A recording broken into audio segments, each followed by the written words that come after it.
ጀግና ከሆንክ ምን ይላል ተመልከቱ። ቅዱስ ዮሐንስ አፈወርቅ በራስ ላይ ጦርነት አውጅበት ይላል።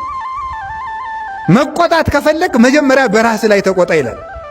ልክስክስነትህን፣ ስግብግብነትህን፣ ክፋትህን፣ ዝርክርክነትህን፣ ዘማዊነትህን ተቆጣው።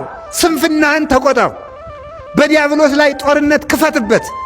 የዘላለም ርስትህን ለሚነጥቅህ፣ ከዘላለማዊ ርስት ለነጠቀ፣ ከልጅነት ለሚያዋርድህ፣ ከእግዚአብሔር ከሚያጣላህ፣ እግዚአብሔርን ያህል አባት፣ ገነትን ያህል ቦታ፣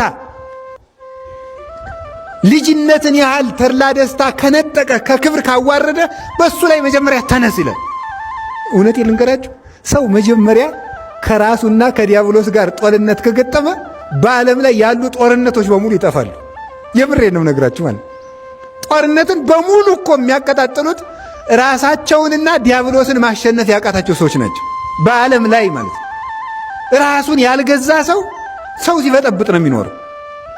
ዲያብሎስን ማሸነፍ አቅቶት ዲያብሎስ የሰለጠነበት ሰው ሲበጠብጥ ነው የሚኖረው። ሰው መጀመሪያ ዲያብሎስንና ራሱን ለማሸነፍ ከተነሳ ዓለም በሙሉ በሰላም ትኖራለች፣ በሰላም ውላ ታድራለች። ዛሬም ነገም ከነገ ወዲያም እኔ ብትጠየቅ የምናገረው ይሄ ነው። ነገም ከነገ ወዲያም እስከ ዓለም ፍጻሜ ድረስ